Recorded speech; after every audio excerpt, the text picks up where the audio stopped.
നഞ്ചുബാധിതനെ സുഖപ്പെടുത്തി അവന് ബഹുമാനം കൊടുത്തപ്പോ ഈശോ സ്വയം അപമാനം ഏറ്റെടുക്കുകയായിരുന്നു. ഉച്ചത്തിൽ വിളിച്ച ഈശോയേ, ഈശോയേ, ഈശോയേ. കൂനുള്ള സ്ത്രീയുടെ അപമാനം എന്താണ്? അവൾ കൂനി നടക്കുന്നതാണ്. ഈശോ അവൾക്ക് വേണ്ടി ഒരു ഉപകാരം ചെയ്തു കൊടുത്തു. അവളോട് പറഞ്ഞു, നീ ഇനി കൂനി നടക്കണ്ട, നീ നേരെ നടന്നാ മതി. അവൾ ഈ കൂനി നടക്കുന്നതിന്റെ അപമാനം ലൂക്കായുടെ സുവിശേഷം 13-ാം അധ്യായം 10 മുതലുള്ള തിരുവചനങ്ങളിൽ നമ്മൾ വായിക്കാണ്. ഈശോ അവളെ ആ കൂനി നടക്കുന്നത് അപമാനമല്ലേ? കൂനി നടന്നിരുന്നവളെ നേരെ നിവർത്തി സമൂഹത്തിന്റെ മുമ്പിൽ നേരെ നിൽക്കാൻ പറ്റുന്നവളാക്കി മാറ്റിയിട്ട് ഈശോ പിന്നെ കുരിശിന്റെ വഴിയില് ആ കുരിശും പിടിച്ചുകൊണ്ട് കൂനി നടക്കുകയാണ്. ഈശോയ്ക്ക് നേരെ നടക്കാൻ അവകാശമില്ലേ? നേരെ നടക്കാനുള്ള അവകാശം അവൾ ആ കൂനി സ്ത്രീക്ക് വേണ്ടി വെച്ചു മാറി.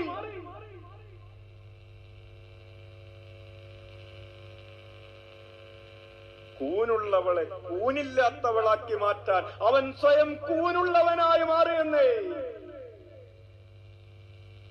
നമ്മളോട് ഈശോ ബഹുമാനിക്കപ്പെടാനുള്ള അവകാശം പരിത്യജിക്കാൻ പറയുന്നതിന് മുമ്പ് ഇതാ ഈശോ അത് ചെയ്തുകൊണ്ടേയിരിക്കുകയാണ്.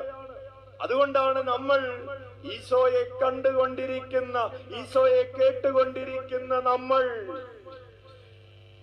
ബഹുമാനിക്കപ്പെടാനുള്ള അവകാശം ഉപേക്ഷിക്കണമെന്ന് ഈശോ പറഞ്ഞത്. നിങ്ങൾ ഒരു വിരുന്നിന് ക്ഷണിക്കപ്പെടുമ്പോ അവസാനം പോയിരിക്കുക എന്ന് പറഞ്ഞാൽ ഈ ഭൂമിയിൽ ഏതാണ് ആ വിരുന്ന്? ഈ ഭൂമിയിലുള്ള ഏത് വിരുന്നുമാകാം, ഈ ഭൂമിയിലുള്ള ഏത് സ്ഥാനവുമാകാം. അപ്പോ നിങ്ങളോട് നിങ്ങളെ വിളിച്ചവൻ വന്ന് പറയും, മുമ്പിലേക്ക് കയറിയിരിക്കുക. ഏതാണ് ആ സമയം എന്നറിയാവോ?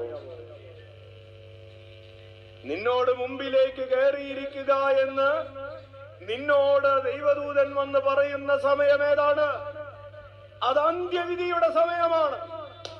മുമ്പിലേക്ക് കയറിയിരിക്കാൻ, ഈ ഭൂമിയിൽ പിറകിലേക്ക് മാറി അപരന് കൃപയുണ്ടാകാൻ, അപരന് നന്മയുണ്ടാകാൻ ഈ ഭൂമിയിൽ പിറകിലേക്ക് മാറിയിരുന്നവരെ സ്വർഗത്തിൽ മുമ്പിലേക്ക് കയറിയിരിക്കാൻ ദൂതന്മാര് പറയുമെന്ന്.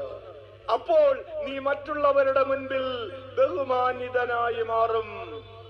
ഈ ഭൂമിയിൽ വെച്ച് കിട്ടുന്ന ബഹുമാനത്തെ കുറിച്ചാണെന്ന് അച്ഛനത് തോന്നുന്നില്ല. ഈ